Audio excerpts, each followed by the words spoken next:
മാക്കിൽ എങ്ങനെ MongoDB install ചെയ്യാന്നുള്ളത് നോക്കാം. അതിന് വേണ്ടിയിട്ട് മാക്ക് MongoDB ഇൻസ്റ്റാളേഷൻ എന്ന് സെർച്ച് ചെയ്യുക.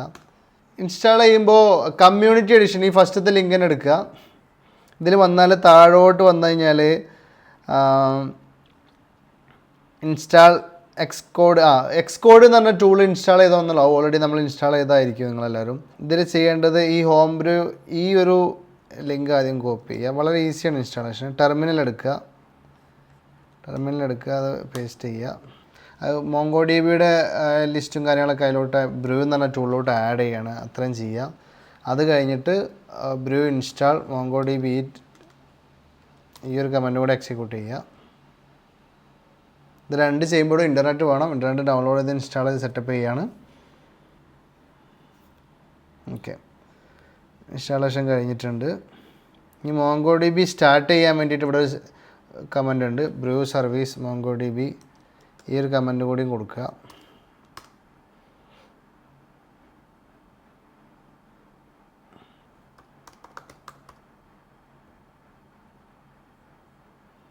ഓക്കെ, അത് കഴിഞ്ഞിട്ട് ഇത് സ്റ്റോപ്പ് ചെയ്യാനുള്ള കമൻറ്റാണ്. ഇതൊന്നും വേണമെന്നില്ല, അത് സ്റ്റോപ്പ് ചെയ്യേണ്ടപ്പോൾ നമുക്ക് പ്രോസസ്സ് ബാക്ക്ഗ്രൗണ്ട് ഇതൊന്നും വേണ്ട, ഇത്രയും മതി. ഇനി നമുക്ക് എന്താണെന്ന് വെച്ചാൽ സ്റ്റാർട്ട് ചെയ്ത് കഴിഞ്ഞാൽ നമുക്ക് ടെർമിനൽ എടുത്തിട്ട് മോങ്കോ എന്ന് ടൈപ്പ് ചെയ്യുക. മോങ്കോ എന്ന് ടൈപ്പ് ഇങ്ങനത്തെ ഒരു വിൻഡോയിലോട്ട് വന്നിട്ടുണ്ടെങ്കിൽ അതായത് ഇവിടെ ഉണ്ട് ആരോ മാർക്കായിട്ട്. അപ്പോൾ MongoDBൻ്റെ ക്ലയൻറ്റിലോട്ട് കയറിയിട്ടുണ്ട് മോങ്കോ എന്ന് ടൈപ്പ് ചെയ്യുമ്പോൾ. ഇനി നമുക്ക് എന്താ ചെയ്യേണ്ടത് വെച്ചാൽ ജസ്റ്റ് ഒന്ന് DB നിന്നൊന്ന് ടൈപ്പ് ചെയ്തിട്ട് എൻ്റർ അടിച്ച് നോക്കുക. അപ്പോൾ ടെസ്റ്റ് എന്നുള്ള റെസ്പോൺസായിട്ട് വരും. ഇത്രയും വന്നു കഴിഞ്ഞാൽ MongoDB ഇൻസ്റ്റാളേഷൻ ഓക്കെയാണ് മാക്കിൽ.